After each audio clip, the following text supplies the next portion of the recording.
जय शिवराय जय शंभूराजे धनराज बिरादर ऑफिशियल या यूट्यूब चॅनलमध्ये आपलं मनापासून स्वागत आहे।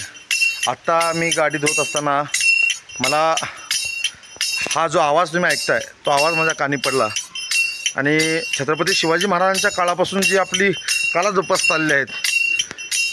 जास्त वेळ घेणार नाही, मी डायरेक्ट त्यांच्याकडेच व्हिडिओ करतो आणि एक सुंदर असा अभंग, त्यांचं नाव परिचय आपण विचारू। एक सुंदर असं वासुदेव आलेत, त्यांचं आपण जाणून घेऊयात। चला। छान। महाराज नाव काय? शिवलिंग बापू घोडके। प्रॉपर कुठले तुम्ही? पंढरपूर वाकरी। ओके ओके चालते। रामकृष्ण रामकृष्ण। हरिनाम बोला व हरिनाम बोला, वासुदेव आला रे वासुदेव आला। जीवनातल्या रे बाळा तुम्हा सावलीची, तुम्हा सावलीची। नक दूरदशा करू माता मावलीची, जोत हे फुलाची। आणि जीवनातल्या रे बाळा तुम्हा सावलीची, तुम्हा सावलीची। आईन बाप गेल्यावरती पड चालवनात, अरे आईन बाप गेल्यावरती पड चालवनात। घडू घडी आठवण ती धूर चाल मनात। ही दुनिया सारी बंदो दिल्या घेतल्याची, आणि जीवनातल्या रे बाळा तुम्हा सावलीची, तुम्हा सावलीची। नक दूरदशा करू माता मावलीची, जोत हे फुलाची।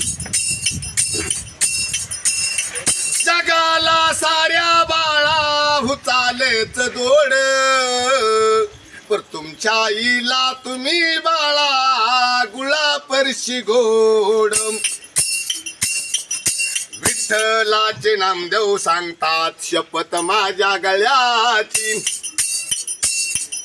जीवनातल्या रे बाळा तुम्हा सावलीची, तुम्हा सावलीची।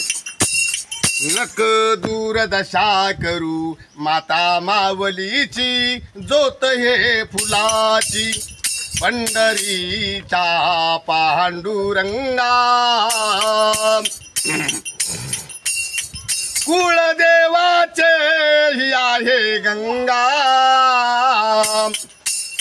अन वाहिली ग चंद्रभागा। चंद्रभाग तीरी नामाचे पंढरी, वेत्रा भैरेली देवा पंढरीला। आणि कीर्तन होते वाळवंटाला, शोभा येते या कुंडयालिकाला। आई वडिलाच्या आणि सेवेला, आणि कुंडलिक बसले चंद्रभागेला। हरिनाम बोला व हरिनाम बोला, वासुदेव आला रे वासुदेव आला। आणि सकाळच्या पारी वासुदेव दारी, जागवे तो हारी सगळे मी लोकाला। आणि हरिनाम बोला व हरिनाम बोला, वासुदेव आला रे वासुदेव आला। सकाळच्या पारी वासुदेव घालतो फेरी, जागे होता घेरू घेरी। नाही दिलं तरी जातो मी माघारी, जय जय राम कृष्ण हरी। कृष्ण जन्मले 8व्या अवतारी, आले बेगा वासुदेवाच्या घरी। आणि जय जय राम कृष्ण हरी, पांडुरंग हरी वासुदेव। महाराज कुठल्या गावचे तुम्ही? माझं गाव पंढरपूर वाकडी. पंढरपूर. बरं बरं बरं. किती वर्षापासून ही सेवा करताय? माझं बचपन म्हणजे आजोबापासून माझं आहे. अरे वा वा. नाही, मी सेवा ह्या करता म्हणतो कारण की जी संस्कृती महाराष्ट्राची जगवून ठेवलात त्याबद्दल खरंच तुमचं मनापासून आभार. कारण हे आजची दुनिया एवढी फास्ट झाली आहे, आज कुणालाच कुणाकडे बघायला वेळ नाही काय. पण आज तुम्ही दिवसभर फिरता किंवा सकाळी जे तुमचा टाईम असेल ते फिरून त्याच्यावरती तुमची उपजीविका भागवता आणि त्यातल्या त्यात ही संस्कृती जपता.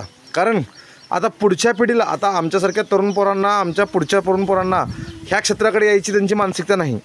दिसून आंधळा आहे. हां, पण त्याला आकार नाही, हां. त्याला उकार नाही, तो धन्य निराकार निर्गुण आहे. म्हणून पांडुरंगाचा शिका तुमच्या गळ्यात आहे. धरल्यामुळं आहे, न धरलं तर आपला राक्षसाची अवलाद आहे. ते तर ही सिमेंट काँक्रीटचं घर आहे राक्षसाला, आणि संताला एक लहानसं झोपडी आहे. हे तुम्ही असंच कार्य करत राहावं ही आमची प्रामाणिकपणे इच्छा आहे. आणि पुढच्या पिढीनं सुद्धा हा ठेवा असाच जपावा एवढं ज्या प्रसंगी सांगतो आणि थांबतो.